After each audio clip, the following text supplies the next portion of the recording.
Buenas noches, hermanos. Vamos a continuar con nuestro curso de Biblia. Estamos iniciando el texto del Génesis. La semana pasada hablábamos de manera general cuál era el Éxodo, ¿verdad? Este segundo libro de la Biblia. Dábamos los pormenores, las partes principales del libro y empezábamos a leer el primer capítulo, ¿no? Que nos da todo el preámbulo de la situación que se está viviendo, ¿no? Que va viviendo precisamente en ese momento el pueblo de Israel, ¿no? Decíamos que viene una persecución, ¿verdad?, de parte del faraón. Y por otro lado decíamos que en realidad la primera parte del libro, ¿verdad?, desde este capítulo 1 hasta el capítulo 15, es la pelea entre Dios y el faraón. Y nos ponía entonces en el meollo, ¿del lado de quién estás? ¿Estás del lado del faraón? Y el faraón representa la muerte, el faraón representa la esclavitud, ¿verdad? O estás del lado de Dios, que representa la libertad, que representa la vida. Decíamos que el libro del Éxodo entonces va presentando esta idea que es fundamental, ¿no?, para iniciar todo, ¿no? Está poniendo toda la panorámica de lo que nos va a presentar a lo largo de estas páginas, ¿no? Por lo tanto, mis hermanos, aquí sí que entonces el texto nos va viendo, nos hace más haciendo ver precisamente esta realidad de nuestra existencia, ¿no? Cómo es que Dios se va a ir haciendo visible, ¿no? Cómo es que Dios va a traer la vida y sobre todo cómo Dios nos puede hacer libres, porque decíamos que el gran tema del libro del Éxodo es la libertad, un camino para la libertad, ¿no? Es quizás el hilo conductor de ello. Entonces terminemos, ¿verdad?, el análisis de este primer capítulo, que la vez pasada pues solamente veíamos los pormenores, pero algunas cosas podemos detenernos para concluir bien este primer capítulo de inicio, ¿no? Dice, ¿verdad?, que viene toda la esclavitud de parte de los de los egipcios, que decíamos que la esclavitud no es que fueran de látigos y de golpes, más bien era de construir, ¿verdad?, de hacer ladrillos básicamente, ¿no?, como lo dice este texto y luego lo va a decir más adelante, ¿no? Pero que ellos lo veían como algo cruel, ¿no?, porque les van a intensificar el trabajo, ¿no? Y podemos detenernos de manera general en el versículo 15, ¿no? Dice: además el rey de Egipto dijo a las parteras de las hebreas, una de las cuales se llamaba Sifrá y la otra Puá: cuando asistan a las hebreas, fíjense bien, si es niño, mátenlo, y si es niña, que viva. Pero las comadronas temían a Dios y no hicieron lo que había mandado el rey de Egipto, sino que dejaban con vida a los niños. El rey de Egipto llamó a las comadronas y les dijo: ¿por qué han hecho esto y dejan con vida a los niños? Respondieron las comadronas al faraón: es que las mujeres hebreas no son como las egipcias, son más robustas y antes de que llegue la comadrona ya han dado a luz. Dios premió así a las comadronas, el pueblo se multiplicaba y se hacía más fuerte, y a las comadronas, porque temían a Dios, les concedió descendencia. Entonces el faraón ordenó a todo el pueblo: a todo niño recién nacido arrójenlo al río, pero a las niñas déjenlas con vida. Entonces ahí podemos ver entonces la conclusión, ¿verdad?, que nos va presentando justamente este texto, ¿verdad? Y entonces vemos que encontramos a dos de las parteras que ayudaban ahí, ¿no? Dos de estas parteras, una llamada Sifrá y la otra Puá, ¿no? Vamos a poner aquí sus nombres para que queden en el pizarrón de la historia, ¿verdad? Entonces la primera de ellas se llama Sifrá. Sifrá. Y la otra Puá. Muy bien. Obviamente tienen un significado sus nombres, ¿no? Sifrá quiere decir belleza, ¿no? Belleza. Y Puá, por su parte, significa esplendor, o también puede significar gritar, ¿no? Entonces puede significar esplendor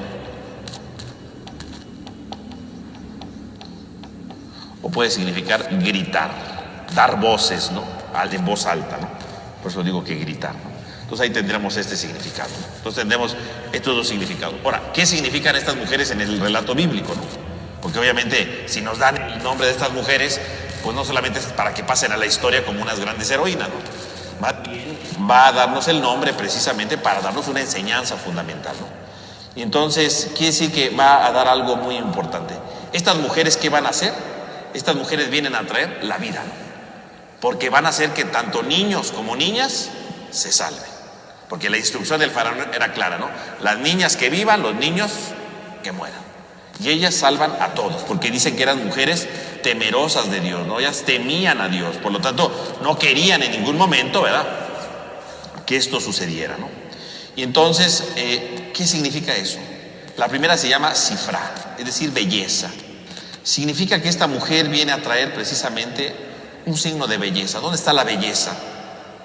La belleza significa, está en dar la vida, ¿no? Bueno, más bien dicho, la belleza está en conservar la vida. Cuando tú conservas la vida de alguien, es un signo de belleza, ¿no? Es eso, ¿no? Una belleza. Esta mujer es belleza, no solamente por el nombre, ¿no? O belleza por su rostro, porque en realidad no sabemos ni cómo sea, ¿no? Es bella porque es capaz de salvar la vida. Salva la vida de estos niños y no los mata, y por lo tanto se convierte en un signo de belleza. La belleza está precisamente en salvar la vida. La belleza está precisamente en dar vida. Esa es la belleza. En el fondo lo que está diciendo entonces el libro del Éxodo es: cuando tú te propones dar vida o salvar la vida, salvaguardar la vida, pues hay una belleza en ti, ¿no? Esa es la belleza. Por lo tanto, hay una belleza que va más allá de lo físico, hay una belleza que va más allá de lo estético. La belleza es sobre todo la capacidad de salvar la vida. Eso es la verdadera belleza, cuando tú salvas la vida. Una mamá es bella, ¿por qué? Porque salvaguarda la vida, ¿no? No solamente porque da luz, sino porque cuida a sus hijos, porque los ayuda, porque los consuela, ¿verdad? Porque es bella, ¿no? Es una bella mujer en el sentido no simplemente estético, sino de su forma de ser, ¿no? De su forma de cuidar, ¿no? Esa es la belleza, ¿no? Cuando yo cuido la vida, viene una belleza distinta, ¿no? Que va más allá, porque reflejamos una belleza que viene del interior, ¿no? Una belleza que viene del interior, que se refleja en los actos, ¿no? Nadie va a decir, mi mamá es horrible. No, nadie va a decir eso de su mamá. Siempre va a decir, mi mamá es bella, por una sencilla razón, porque transmite vida, ¿no? Porque cuida la vida siempre, porque ahí está ese don de la belleza. Y por otro lado, la segunda mujer, llamada Puá, que quiere decir esplendor. Quiere decir que cuando uno salvaguarda la vida, no solamente hay una belleza, sino que hay un brillo, un brillo, ¿no? Un brillo delante de los demás, ¿no? Es un brillo que se da a los demás, ¿no? Eso es un brillo. Quiere decir que cuando el que salvaguarda la vida no solamente es bello, sino que brilla, ¿no? Es distinto, porque es diferente, ¿no? Ilumina la vida de otra manera, da sentido a la vida de otras formas, ¿no? Ese es el esplendor, ¿no? Entonces, en el fondo, lo que está diciendo el texto no es tanto cómo se llamaban estas mujeres, ¿no? Porque además no nada más eran las únicas, seguramente había mucho más, ¿no?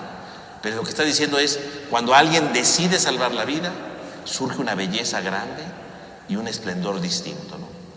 Hay un autor, ¿verdad?, de la Edad Media, un judío, ¿verdad?, que se llama Rashi, y él comenta justamente el significado del nombre de estas dos mujeres, ¿no? Y entonces dice Rashi: Sifra era la encargada de presentar bellos a los bebés. Dice de ella que era una mujer que formaba parte de estas mujeres piadosas de Egipto, que son las que temían al Eterno y no titubeaban ante la amenaza de muerte sobre los pequeños. Así les brindaban a todos sus cuidados para presentarlos bellos. Y Rashi da una interpretación más, ¿no? Ella es bella no solamente porque salvaguarda la vida, como decíamos. Dice Rashi, este autor judío, dice, ¿por qué es bella esta mujer? ¿Por qué significa belleza? Porque ella cuando recibe al niño, ¿verdad?, los presenta bellos, ¿no? Porque quiere decir que cuando una mujer no da luz, más bien, cuando recibe al niño, ¿verdad?, que acaba de ser dado a luz, al niño, dice, ella se encargaba de dejarlos bellos, ¿no? Una hermosura que finalmente viene siendo parecido, ¿no? Le presenta a la mamá al niño, el niño está bello, el niño está hermoso, ¿no? Y él en sí mismo no es el niño, ¿no?, sino la vida que está presentando es hermosa. Y luego dice, sobre Puá se dice que ella hablaba, ¿no? Porque decíamos que Puá quiere decir gritar, ¿no? Dar voces, voces en voz alta, ¿no? Y entonces dice, ella hablaba a los niños, conversaba y charlaba como lo hace una madre para calmar al hijo que llora. También se dice que esta mujer tenía el don de hablar con la madre del niño, susurrándole a su oído las palabras que hacían más fácil dar a luz. De manera que la madre como el niño estaban tranquilos y daba luz silenciosamente para que no se dieran cuenta los vecinos egipcios. Entonces aquí Rashi dice, esta mujer, ¿verdad?, Puá significa la que habla, ¿no? Y entonces dice, ¿qué significa hablar? Significa que esta mujer hablaba con los niños, pero que hablaba con la madre. Y entonces tranquiliza a los niños y tranquiliza a la madre. Ese es Púa. Quiere decir que Púa entonces es la que ayuda a dar a luz a los niños para tranquilizarlos, para traer la paz. Podrá haber enemigos que quieran matar a los niños, pero la última palabra la tiene la voz de Púa, que calma, que tranquiliza. No es la voz del faraón que atemoriza con la muerte. No es la voz del faraón que aterroriza con la destrucción. No, es la voz de Púa la que calma. La última palabra la tiene esta mujer, que bueno, finalmente es la voz de Dios, ¿no? Que calma al niño, que calma a la madre, ¿no? Ante la persecución entonces hay belleza y ante la persecución hay calma. Diría este autor, ¿no? Este judío, Rashi, dice, tenemos estas dos cosas. Delante del faraón que viene a destruir, que quiere matar, que quiere acabar con todo, que es el símbolo de la muerte, hay dos mujeres que se enfrentan al faraón. ¿Y se enfrentan cómo? Mostrando la belleza de los niños. Porque para el faraón un niño era una amenaza, ¿no? Un niño era un peligro. En cambio, dice Sifrá, pone al niño bello para demostrar que no hay peligro alguno, que hay una belleza.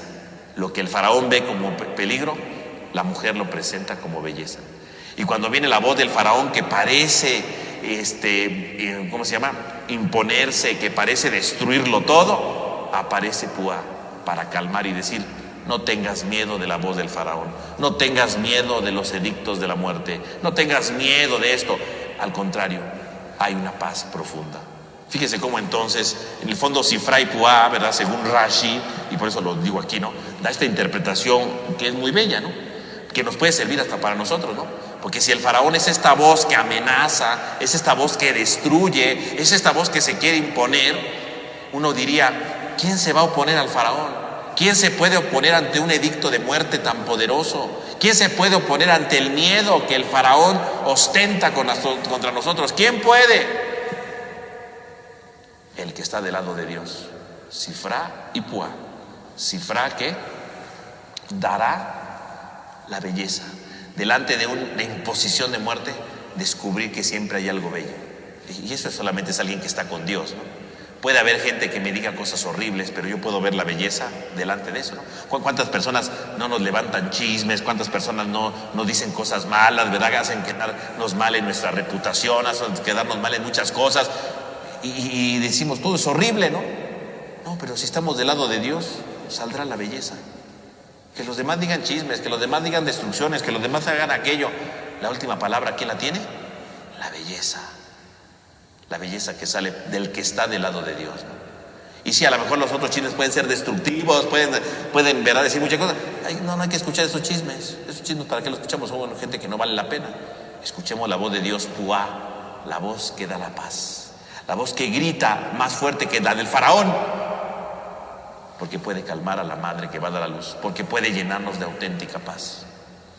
Por lo tanto, nosotros podemos elegir en esta vida si nos dejamos guiar por las voces malignas, ¿verdad? Si nos dejamos guiar por los chismes, si nos dejamos guiar por los ataques, o preferimos descubrir las cosas bellas de la vida independientemente de lo que otros digan. Si nos damos la oportunidad de descubrir palabras que llenan de paz y no le hacemos casos a la palabra que nos dejen tranquilos. Depende de nosotros, no depende de nuestra vida, depende de lo que vayamos realizando, ¿no? A eso se refiere entonces aquí este texto, ¿no? Fíjense cómo entonces el nombre de estas mujeres pues nos da muchas luces, ¿no? Para poder comprender precisamente esta realidad, ¿no? Y fíjense, dice el texto, ¿no? Dice que el faraón se enoja con las parteras y dice: pero ¿por qué no han matado a los niños, no? Y van estas mujeres y le dicen: es que las mujeres hebreas no son como las egipcias. Dice: son como animales salvajes, ¿no? Literalmente dice así, ¿no? Y antes de que llegue la partera ya ha dado a luz. Como animales salvajes, que la Biblia de Jerusalén que ahorita leímos se la traduce como más robustas, ¿no? Como llenas de vida, ¿no? Pero también como animales salvajes, o sea, como diciendo: no, es que dan a luz así, no necesitan de la partera. Claro, pues eso que se lo crea el faraón, porque pues nadie le va a creer eso, ¿no? Pero quiere entender con esto, ¿no? ¿Qué es lo que quiere dar a entender esta mujer? No solamente quiere dar un pretexto para que no las castigue, ¿no? Lo que está diciendo es, en el fondo, ¿verdad? Es una especie de justificación, ¿no? Como diciendo: las mujeres, ustedes desprecian a las mujeres, pues son como animales salvajes, porque usted las desprecia, ¿no? Y porque usted las desprecia, son casi como animales salvajes que hasta dan a luz antes de que lleguemos, ¿no? Como diciendo, usted las desprecia, bueno, pues por eso viven los niños, ¿no? Porque usted la desprecia, ¿no?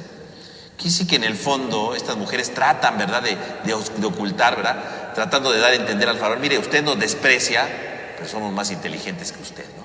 Cree que somos como animales salvajes, pero no, somos más inteligentes que usted, porque la vida es la que sigue, ¿no? La vida es la que va a dar todo el sentido, ¿no? Eso es lo importante, ¿no? Ahí lo tenemos finalmente, ¿no? Y entonces finalmente termina diciendo el faraón de nuevo, ¿no? Que se mueran todos los niños, pero que se salven las niñas, ¿no? ¿Por qué los niños? Pues porque los niños son un símbolo de fortaleza, ¿no? Y un niño que crece, pues es fuerte, es agresivo, ¿no? Una niña, pues viene siendo una mujer que es débil, y entonces pueden aprovecharse de ella, pueden sobajarla, ¿no? Es por lo tanto esta idea, ¿no? De decir, yo puedo imponerme sobre una mujer, que ellas sigan vivas, pero de un hombre no, que los hombres mueran, ¿no? Y en el fondo esta idea de que los niños mueran, pues nos prepara para la siguiente escena, que es muy importante, ¿no? Que seguramente han escuchado ustedes alguna vez, ¿no? Que es el llamado relato del nacimiento de Moisés, ¿no? Y dice así, ¿no? Dice: un hombre de la casa de Leví tomó por mujer a una hija de Leví. La mujer concibió y dio a luz un hijo, y viendo que era hermoso, lo tuvo escondido por 3 meses. No pudiendo esconderlo por más tiempo, tomó una cestilla de papiro, la calafateó con betún y pez, metió en ella al niño y lo puso entre juncos en la orilla del río. La hermana del niño se apostó a lo lejos para ver lo que pasaba. Entonces la hija de Faraón bajó a bañarse en el río, mientras que sus doncellas se paseaban por la orilla del río. Ella divisó la cestilla entre los juncos y envió una criada que lo recogiera. Al abrirla vio que era un niño que lloraba. Se compadeció de él y exclamó: es un niño de los hebreos. Entonces la hermana del niño dijo a la hija de Faraón: ¿quieres que vaya y llame una nodriza hebrea para que te críe el niño? Vete, le contestó la hija de Faraón. Fue pues la joven y llamó a la madre del niño. Y la hija del faraón le dijo: toma a este niño y críamelo, que yo te pagaré. Tomó la mujer al niño y lo crió. Cuando creció el muchacho, se lo llevó a la hija del faraón, que lo adoptó y lo llamó Moisés, porque del agua lo había sacado. Entonces ahí tenemos el relato del nacimiento de Moisés, ¿no? Que a veces lo podemos ver solamente como un cuento, ¿no? Muy bonito, ¿no? Moisés que es rescatado de las aguas y ya, ¿no? Pero tiene un significado muy profundo. Este relato es la presentación del personaje, después de Dios obviamente, ¿no? Del personaje principal, ¿no? Del personaje que va a llevar el hilo conductor de todo. Este nacimiento, ¿verdad?, de que lo rescatan del agua, etcétera, es muy importante porque está presentándonos a Moisés de una manera extraordinaria. Si lo vemos solamente así como que, ay, qué bonito, Moisés estaba ahí en el río, ay, vino la hija del faraón, lo rescató y lo adoptó como su hijo, ay, qué hermoso. Bueno, si nos quedamos con eso, pues es un cuento, ¿no? Que no sirve para nada. Pero en realidad este relato tiene una gran profundidad. Está hablando de muchas cosas, porque está exaltando a Moisés de manera que ustedes no se imaginan. Cuando un hebreo, ¿verdad?, de la antigüedad leía este texto y veía la manera como estaba relatado, se quedaba maravillado porque estaba presentando a Moisés de una manera inimaginable. Están presentando a Moisés de una manera extraordinaria, cargado de simbolismos bíblicos y de signos de aquellos tiempos que vamos a explicar, para que ustedes vean la grandeza de esto, ¿no? Entonces, en primer lugar, ¿verdad?, el relato de Moisés, ¿verdad?, están todas las madres, ¿verdad? O sea, si ustedes se dan cuenta, nace Moisés, pero todos los personajes de este relato, ¿quiénes son? Todos los personajes de este relato son mujeres, ¿no? Independientemente de Moisés, ¿no? Porque está la madre de Moisés, está la hija de Faraón, están las sirvientas, ¿no?, que están con la hija del Faraón, y están, además de ellos, ¿quiénes más están? Está la hermana de Moisés, ¿no? Ahí está. Todo se ve en mujeres. ¿Por qué los personajes son mujeres? Porque las mujeres son un signo de debilidad, ¿verdad?, de fragilidad, ¿no?, en la Biblia, ¿no? Que a los ojos del mundo diremos, ¿verdad?, y para los judíos, ¿verdad?, en el pensamiento bíblico diremos, las mujeres no valen, no tienen gran importancia, ¿no? Lo hemos dicho en otras ocasiones, ¿no? Y curiosamente Dios va a actuar, va a dar al que va a iniciar el proceso de salvación por medio de mujeres, porque no hay ningún hombre aquí. No dice que hubo un soldado, es más, ni el papá de Moisés aparece en escena. Todos son mujeres, para hacer ver que Dios actúa con las que parecen frágiles a los ojos del mundo, pero que Dios actúa por medio de ellas para traer la salvación. Fue la salvación. Por lo tanto, ¿por qué todos los personajes son mujeres? Porque Dios actúa precisamente con los que son débiles, con los que parecen frágiles. Dios siempre se aprovecha del débil, del frágil, del pequeño, del que parece que no puede hacer nada, para traer la salvación, siempre. Por eso todas las personajes son mujeres. Y en segundo lugar, porque las mujeres también son un símbolo de la delicadeza, ¿no? Los hombres pues vendría siendo como la fuerza bruta, las mujeres son delicadas, ¿no? Por lo tanto, quiere decir que Dios no salva con la fuerza, Dios salva con la delicadeza, ¿no? Los grandes movimientos revolucionarios de Dios se dan con movimientos delicados, sencillos. Dios no actúa con violencia, Dios actúa en la sencillez, ¿no? Y el que va a traer la salvación para el pueblo de Israel es ese niño. Y todo se va a mover en estas mujeres. Una mujer que decide guardar al hijo, una mujer que decide adoptarlo siendo la hija del faraón, y otra mujer, ¿verdad? La hermana de Moisés, que va y le dice: te traigo una nodriza, que era la misma mamá de Moisés, ¿no? Todos con mujeres, con delicadeza. No vemos ningún acto de violencia, no vemos un acto de enojo, no, nada, todo con delicadeza. Dios actúa con delicadeza. O sea, ya nada más con este verso, con estos personajes podemos sacar muchas enseñanzas en la vida. A veces queremos que Dios haga grandes cosas, poderosas, destructivas. No, Dios actúa en la delicadeza, Dios actúa en la sencillez, Dios actúa en la fragilidad, Dios no actúa con la fortaleza, con lo bruto, ¿verdad? Con lo llamativo. Dios actúa en la delicadeza. Ahora, en segundo lugar, podemos ver algo que puede llamar la atención, ¿no? Podemos ver aquí una cosa curiosa, ¿no? Y es que este relato, decíamos, para los antiguos, a lo mejor para nosotros no, porque pues ya estamos años de distancia, ¿no? Este relato, la manera como está contado, Aquí lo importante no es simplemente, por un lado son todos los símbolos bíblicos que te vamos a explicar, pero también la manera como está contado el relato. La manera como está contado el relato es la manera como se cuenta la infancia de un héroe. La infancia de un héroe. Este niño no es cualquier niño, este niño es un héroe. Y cuando nace un héroe, no contamos la infancia de un héroe o su nacimiento como cualquiera, ¿no? Es un héroe. Siempre que se va a hablar de un héroe, siempre que se va a hablar de alguien grande, se cuenta de manera extraordinaria. Y la manera como se va a contar el relato del nacimiento de Moisés es la de un héroe, ¿verdad? Hay un escrito antiguo, ¿verdad? Que es el relato del rey Sargón II, que fue rey de Mesopotamia, y dice así, se lo voy a leer, ¿verdad? Para que usted vea. Yo soy Sargón, el rey todopoderoso, el rey de Akkad. Mi madre, la sacerdotisa, me concibió, me dio a luz en secreto, me puso en una cesta de juncos, cerró la tapa con brea, me echó al río que no se levantó sobre mí, el río me mantuvo a flote y me llevó a Aquí, que sacaba agua del río. Aquí, así se llamaba la persona, el aguadero me sacó cuando metió su jarro, de tal manera que Aquí, el aguadero, me tomó por su hijo y me educó. Aquí el aguadero me nombró su jardinero, y cuando yo era jardinero, Istar me concedió su amor, y por 4 años ejercí yo como rey y goberné. Bueno, ustedes se dan cuenta, este es un relato antiquísimo de Babilonia, ¿no? De Mesopotamia, más bien. Y ustedes se dan cuenta, se parece al relato de Moisés, ¿no? Mi madre, la sacerdotisa, me concibió en secreto. La madre de Moisés lo concibió en secreto, ¿no? Me puso en una cesta de juncos y cerró la tapa con brea. ¿No hizo lo mismo la mamá de Moisés? ¿Sí? Me echó al río y que no se levantó sobre mí, y el río me mantuvo a flote. Es lo que le pasó a Moisés, ¿no? Lo único que cambia aquí es que dice que Aquí, que era un aguadero, lo sacó y lo educó. Con Moisés va todavía más grande, ¿no?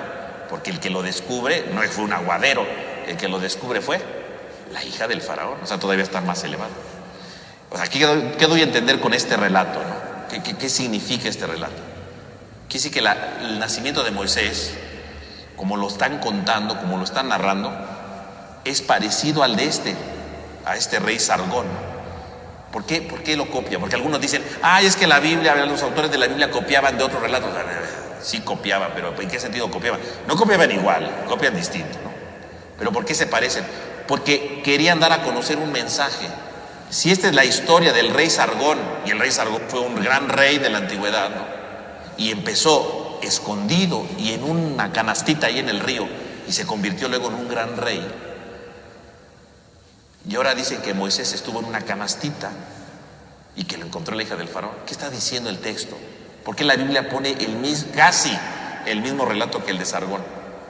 Cualquiera que lea la Biblia, en aquellos tiempos, claro, no ahorita, ¿no? En aquellos tiempos, inmediatamente les venía a la mente este relato, ¿no? Dicen, es como la leyenda de Sargón. Y entonces, mentalmente, ¿qué es lo que les estaba dando a entender? Si el rey Sargón empezó en una canasta ahí y fue un gran rey, cuando leía la historia de Moisés decían, quiere decir que este niño va a ser tan grande como el rey Sargón. Es un gran personaje. Digo, a lo mejor a nuestros ojos vamos a decir, de nuestra mente, ¿verdad?, tan racionalista, ¿verdad?, que nos gusta racionalizar las cosas, empezamos a decir, es que copiaron, es que no tiene sentido, es que esto, ¿verdad?, y desvaloramos todo. Bueno, nosotros lo decimos porque vivimos en otros tiempos. En aquellos tiempos, cuando los escritores, ¿verdad?, de la Biblia lo hacían y la gente lo leía, ellos lo que veían en su mente no era que copiaron.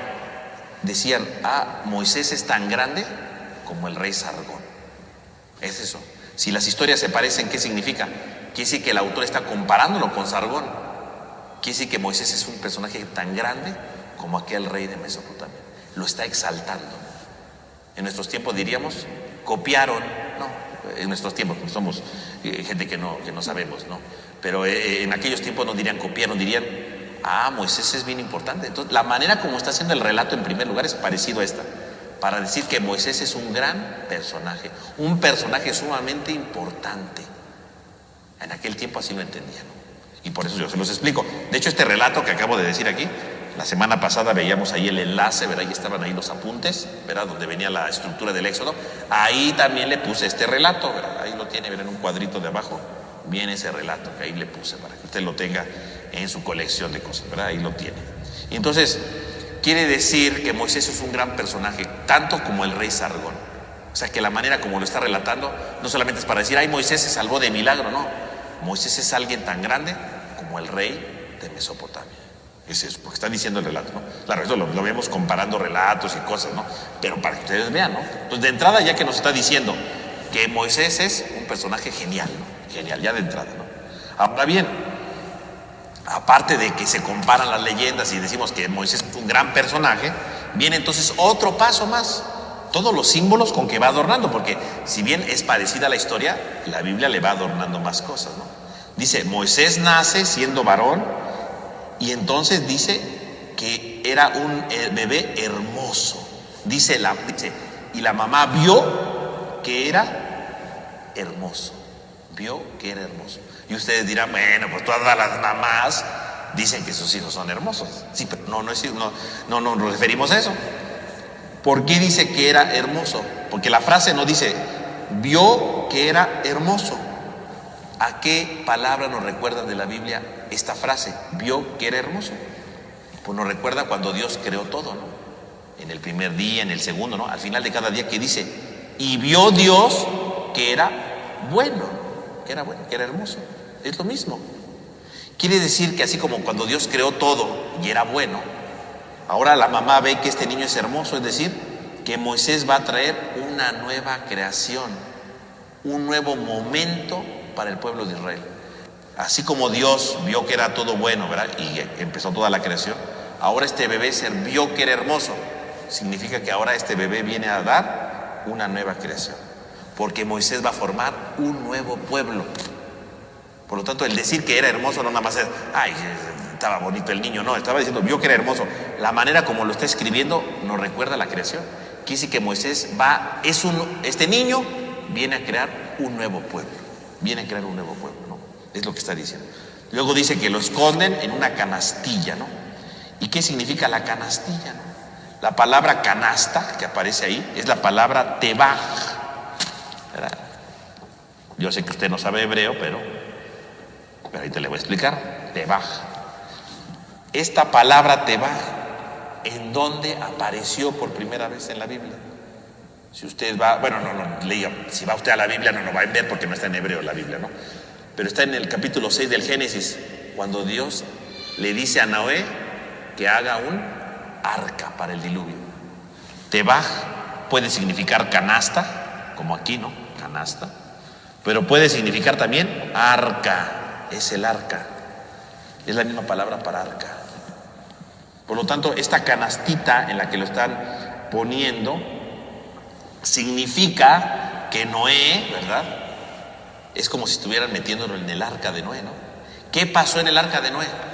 Metieron, ¿verdad? Decíamos hace ya muchísimas clases, ¿verdad? Decíamos que el arca representa que va metiendo una pareja de cada animal, ¿no?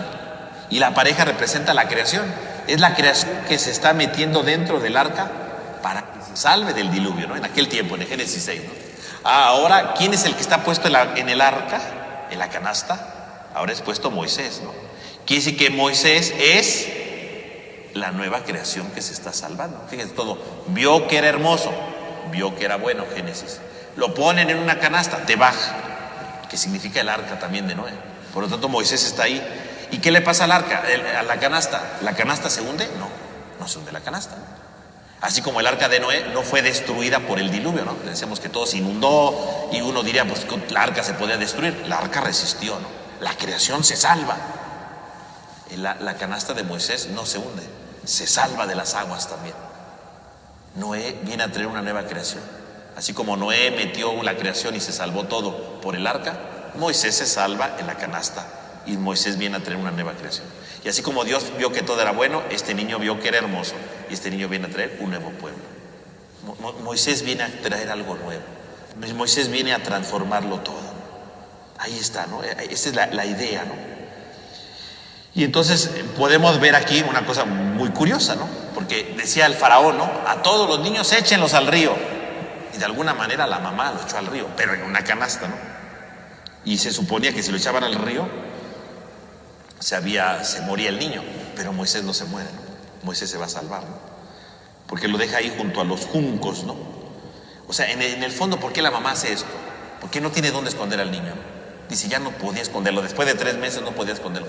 Lo mete en la canastilla, ¿verdad? La forra bien, ¿verdad? Con la brea y con todo para que no se meta el agua, ¿no? Y lo deja junto a los juncos. ¿Por qué lo deja junto a los juncos?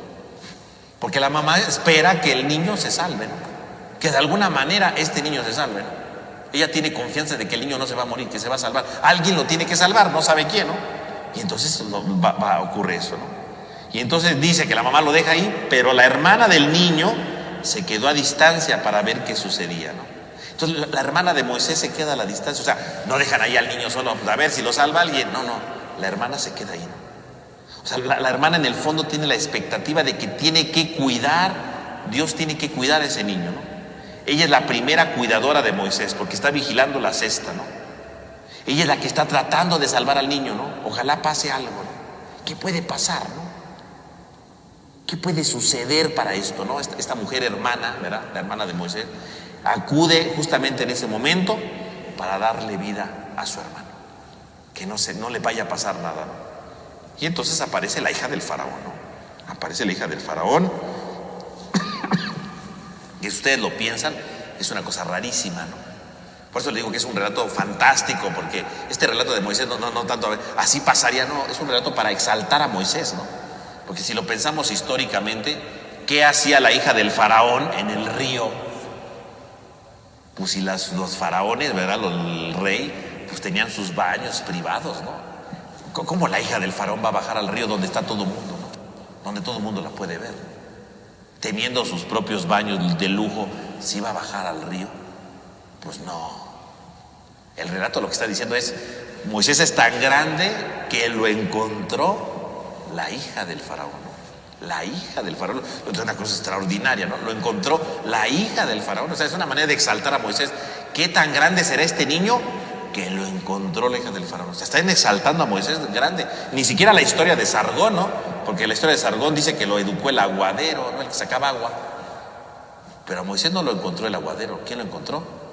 La hija del faraón, ni más ni menos. O sea, quiere decir que Moisés, bueno, pues es una cosa extraordinaria, ¿no? O sea, Moisés va viento en popa, ¿no? Es un personajazo. O sea, aquí lo que hay que ver es cómo nos están presentando a Moisés. Un niño que es hermoso, un niño que está en la canasta, ¿no? La nueva creación. Un niño que es dejado y va a ser encontrado por la hija del faraón. Bueno, este niño no es cualquier niño, ¿no? Es un gran niño. Ahí está la acción de Dios, ¿no?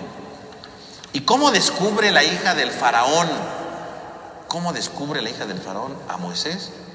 Dice que porque el niño empezó a llorar.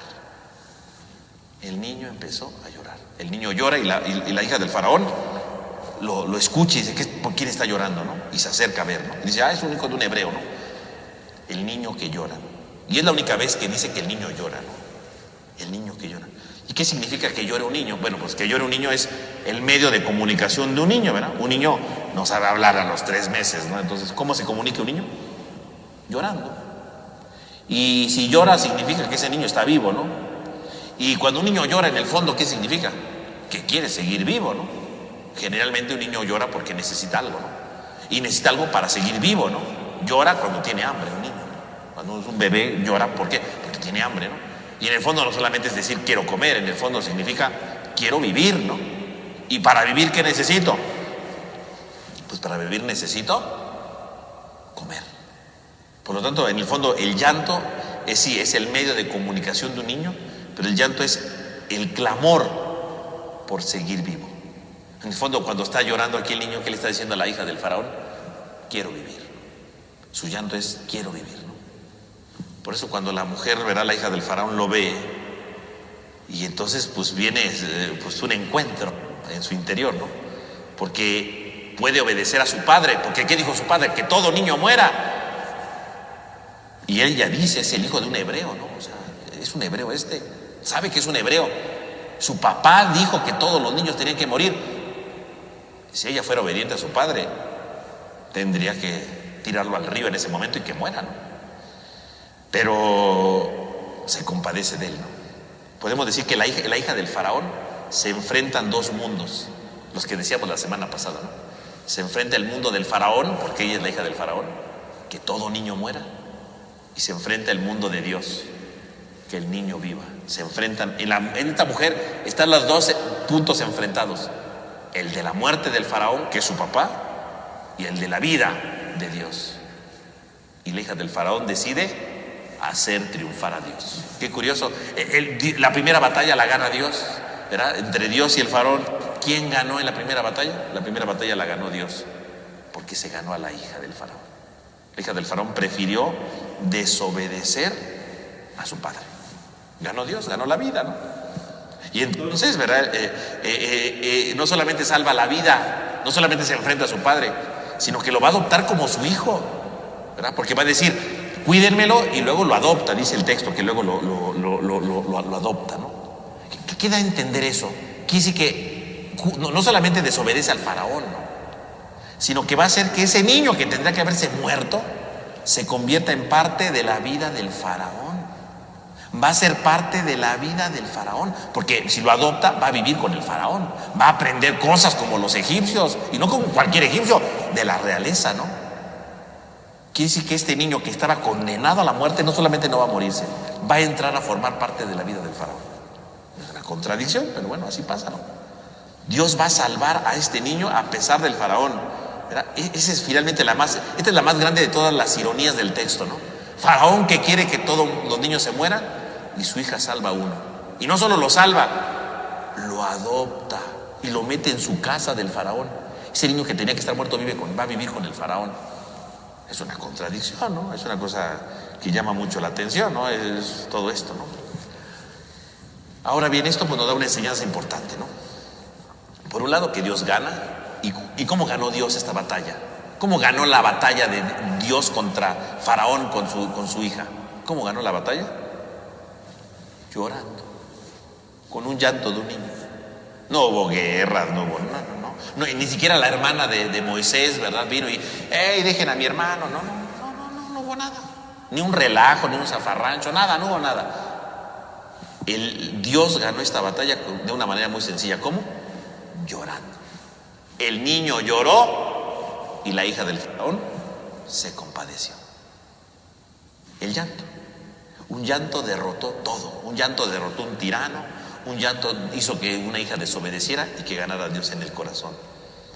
Un llanto. Quiere decir que en el fondo un llanto puede cambiar nuestra vida, ¿no? Es decir, bueno, un llanto no me refiero a que llore alguien, ¿no? Un llanto me refiero las cosas sencillas de la vida pueden cambiar todo.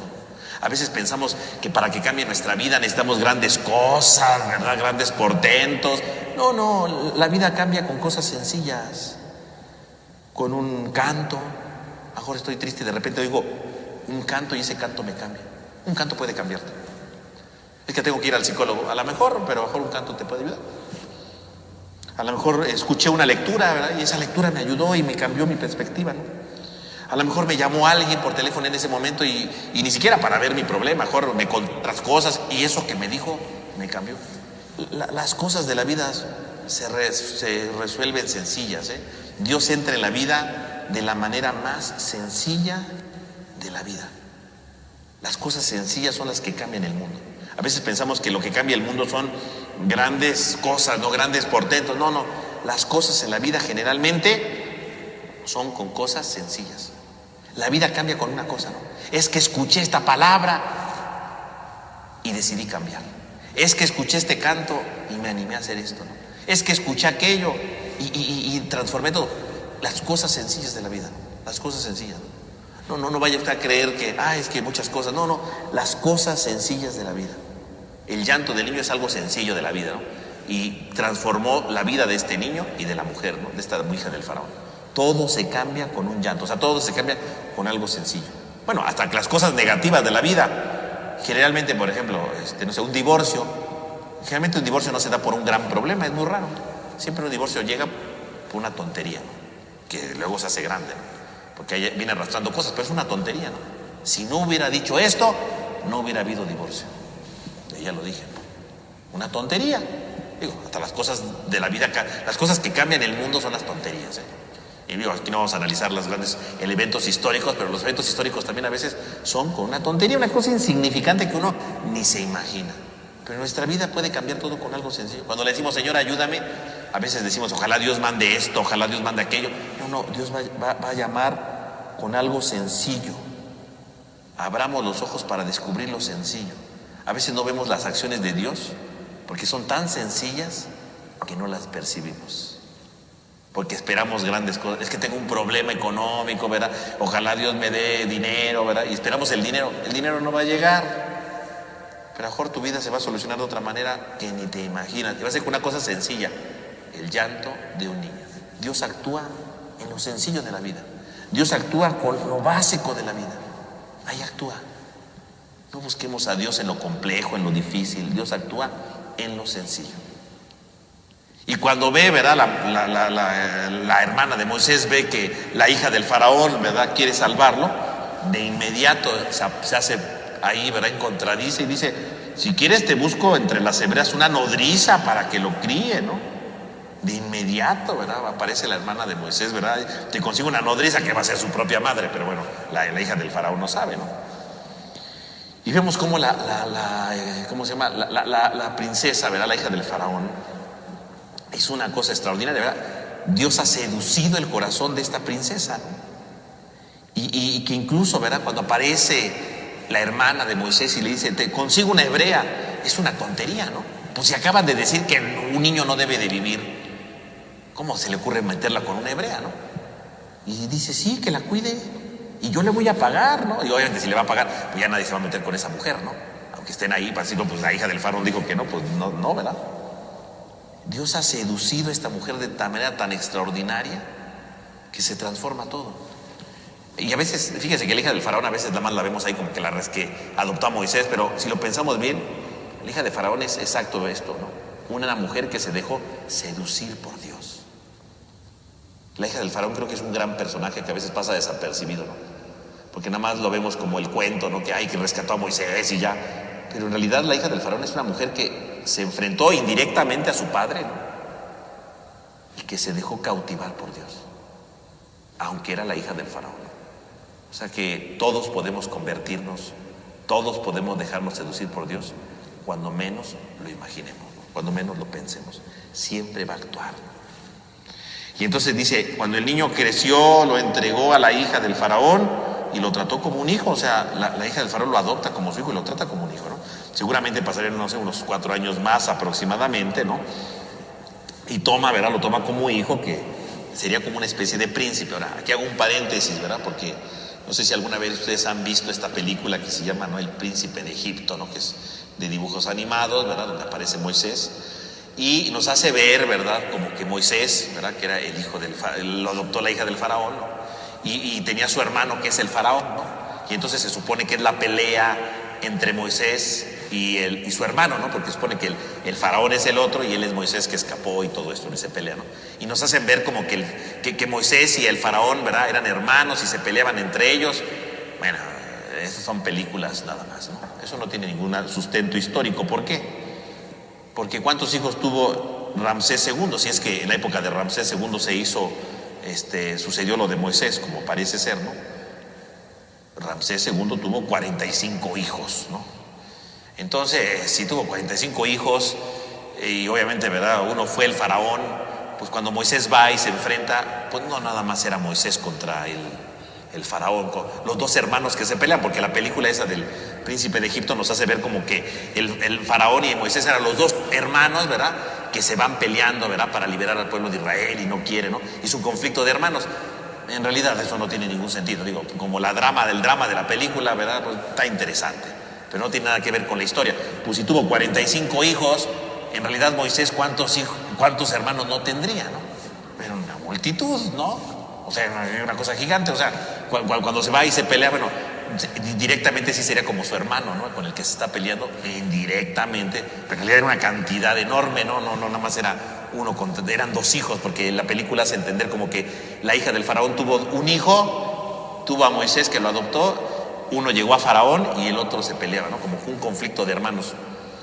Bueno, es Hollywood, ¿no?, y son taquilleras, ¿no?, y está muy bonita y animada y toda la cosa, pero no tiene nada que ver con la historia. Tuvo 45 hijos, entonces Moisés vivía en una inmensidad de hermanastros que tenía, que bueno, gigantesca, ¿no?, y de diferentes mujeres, y bueno, o sea, era una cosa terrible, ¿no? O sea, no tiene nada que ver. Que seguramente conocía al faraón, sí, ¿verdad?, porque si Moisés creció con los egipcios, efectivamente, seguramente conocía al faraón de manera indirecta, ¿no? ¿Hasta qué punto lo conocía? ¿Quién sabe, no? Porque imagínense que la cantidad de hijos que eran, cómo convivían, es una cosa muy difícil de saber, ¿no? Entonces esas de las películas, miren, no lo veamos, ¿no? Además, la película que hace ver que es un conflicto de entre hermanos, ¿no? Y curiosamente, el libro del Génesis jamás habla de que sean hermanos, nunca lo hace ver, ¿no? Ni que sea un conflicto de hermanos, porque decíamos que el libro del Éxodo es un libro de la libertad, no de hermanos. Entonces no hablemos aquí de los hermanos. Bueno, el problema de los hermanos, dicho, fue el libro del Génesis, ¿no? Eso sí, ya lo analizamos amplísimamente, ¿no? Aquí es el problema de la libertad. Y entonces, ¿hasta qué punto Moisés conocía al faraón? Pues a lo mejor sí lo conocía indirectamente, ¿no? Pero quién sabe, ¿no? Además, él era hebreo, aunque lo adoptaron, seguramente sí tuvo una educación como los egipcios, pero seguramente no lo trataban igual porque era hebreo, era adoptado y era hebreo, entonces seguramente lo marginaban, y seguramente sus hermanastros no es que convivieran mucho con él, ni él con ellos, ¿no? Seguramente que no, ¿verdad?, porque eran racistas los egipcios, ¿no?, y no iban a convivir con él, aunque lo adoptó la mujer, ¿verdad?, y vivió ahí entre ellos. No tiene sentido, ¿no? Si realmente es hebreo Moisés, pues entonces no tiene ningún sentido, ¿no? O sea, digo, eso lo digo no para que usted pierda su fe, sino para que no cree las películas de Hollywood, ¿no? O sea, va más allá de eso, ¿no? Pero de que seguramente Moisés creció en el ámbito egipcio, sí, porque entonces viene el nombre, ¿no? Y le puso el nombre de Moisés diciendo, yo lo saqué de las aguas. ¿De dónde viene el nombre de Moisés? Según este libro, ¿verdad?, según el hebreo, ¿verdad? Si usted ve en hebreo, vamos a borrar aquí, ¿no?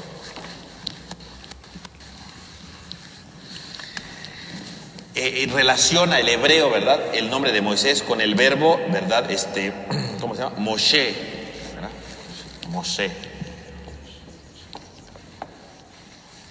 Moshe. ¿Qué quiere decir Moshe? Moshe quiere decir extraído, sacado. Eso quiere decir, ¿no? Moshe, más bien así, ¿no? Moshe. Extraer, ¿no? Sacar. Extraer, sacar. Y entonces por eso dicen que Moisés quiere decir sacado de las aguas, porque el autor de la Biblia relaciona el nombre Moisés con esta palabra, con este verbo, Moshe. Pero en realidad, si lo analizamos bien, Moisés no es un nombre hebreo. Moisés es un nombre egipcio. Pongamos ejemplos, porque para que no diga que aquí lo estoy chamaqueando, ¿verdad? ¿Cómo se llamaba un dios egipcio, por ejemplo? Un dios egipcio se llamaba Tutmosis, ¿no? Tutmosis, ¿no? Tutmosis, que era precisamente el dios de la sabiduría, ¿no? Estaba el dios de la luna, ¿no? Amosis, ¿no? Bueno, el mismo Ramsés, ¿no? Ramsés. Y curiosamente, ¿cómo se llama? Moisés, ¿no? Moisés. Si usted se da cuenta, la terminación del nombre de Moisés termina como los egipcios, ¿no? Tutmosis, Amosis, Ramsés, Moisés. En realidad, Moisés parece ser que es un nombre egipcio, no es un nombre hebreo. O sea, más bien el autor da la interpretación hebrea diciendo Moisés fue sacado de las aguas, claro, ¿no? Es lo que está diciendo, ¿no? Pero en realidad Moisés es un hombre egipcio, ¿no? O sea, esto nos da a entender que efectivamente Moisés creció entre egipcios, porque su nombre en realidad tiene una raíz egipcia, ¿no? Digo, es muy difícil saber qué quiere decir, porque tal vez también le movieron algo ahí, ¿no? Pero en realidad Moisés es un hombre egipcio porque creció con egipcios, ¿no? Si efectivamente fue adoptado por una mujer, ¿no? Quiere decir que era egipcio, ¿no? Entonces no es un hombre egipcio, no es un hombre hebreo. Moisés es un hombre egipcio. Claro que un judío me la va a mentar, pero en realidad es egipcio, ¿no? O sea, viendo la historia, viendo los nombres egipcios propiamente, es eso. Ahora, ¿qué significado tendría? Si le damos el significado extraído de las aguas, ¿qué significa? Extraído de las aguas significa, uno, que efectivamente lo sacaron de las aguas, ¿no? Pero no es solamente porque lo sacó de las aguas, ¿no? Eso no es lo importante. Sacado de las aguas significa que el autor nos está dando la última presentación. Ya no dijo que es alguien tan grande como Sargón, ya no dijo que es hermoso, ¿verdad? Y que salió de ahí, ¿no? Que lo descubrió la hija del faraón. Bueno, nos acaban de exaltar a Moisés enormemente. Y la última exaltación es esta: extraído de las aguas. Nos está anticipando que Moisés va a ser el gran héroe a través de las aguas. Está anticipándonos que Moisés será el gran héroe que va a sacar algo de las aguas. ¿Y a quién va a sacar de las aguas? Al pueblo de Israel, ¿no? Porque más adelante, ¿verdad? Capítulo 14, las aguas se abren y el pueblo pasa. Está anticipando. Extraído de las aguas no solamente significa que nos sacaron de la canastita, no. Está anticipando el autor algo muy importante. Este niño grandioso va a hacer algo grandioso en las aguas. Va a sacar algo de las aguas. ¿Y qué va a sacar de las aguas? Al pueblo de Israel. Está anticipando, está tocando los grandes temas. Vean cómo este relato entonces del nacimiento de Moisés no solamente es un cuentito de que ay, sacó a Moisés, qué bonito. No, si se queda con eso, bueno, pues qué pequeñito, ¿no? Está presentándonos a Moisés. No nos quiere contar qué pasó con Moisés. Este relato nos quiere presentar quién es Moisés, que es lo que he explicado a lo largo de aquí, ¿no? ¿Quién es Moisés? Moisés es el que va a sacar al pueblo de las aguas. Moisés es el que lo descubrió la hija del faraón. Moisés es aquel que fue sacado de una canastita en los juncos, como el rey Sargón, que va a ser un gran personaje como Sargón. Moisés es el que estaba en esa canasta, que recuerda a la del diluvio, porque va a traer un nuevo pueblo. Moisés es hermoso, vio que era hermoso, como Dios vio que era bueno toda la creación, porque Moisés cumple el inicio de una nueva creación. Moisés es el personaje más grandioso que se pueden imaginar. Quiere decir que cuando uno ve esta historia, ve este relato, ¿verdad?, del nacimiento de Moisés, pues no nos quedemos solamente de manera superficial, profundicemos y digamos, ¿por qué el autor nos contó esto? Porque el autor quería contarnos quién es Moisés. Nos está presentando al personaje principal, no solo del libro del Éxodo, al personaje principal del Éxodo, del Levítico, de Números y de Deuteronomio. Porque los 4 libros de la Biblia siguientes, el hilo conductor, ¿quién es? Moisés. Y Moisés es un gran personaje. Por eso se detiene a narrarnos de manera sencilla su nacimiento. No solo para saber cómo nació Moisés, eso no nos importa.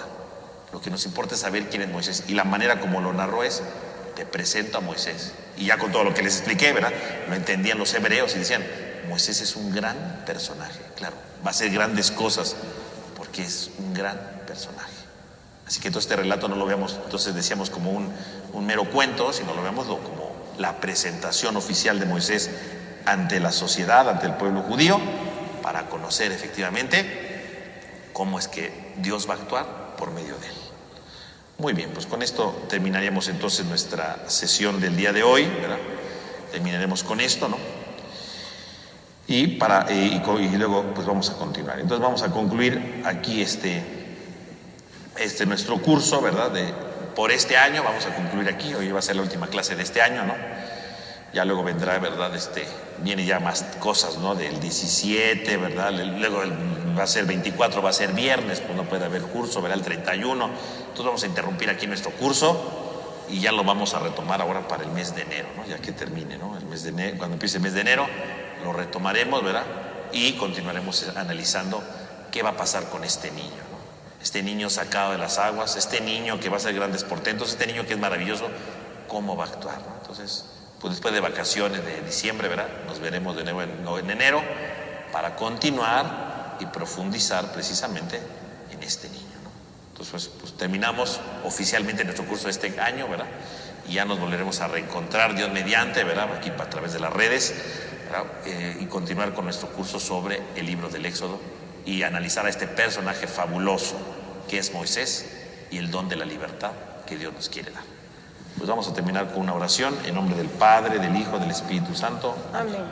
Te damos gracias, Señor, porque nos has reunido en esta noche. Te pedimos para que descubramos las grandes cosas, las grandes maravillas que quieres hacer en nuestra vida y la libertad que necesitamos para transformarnos en cada momento.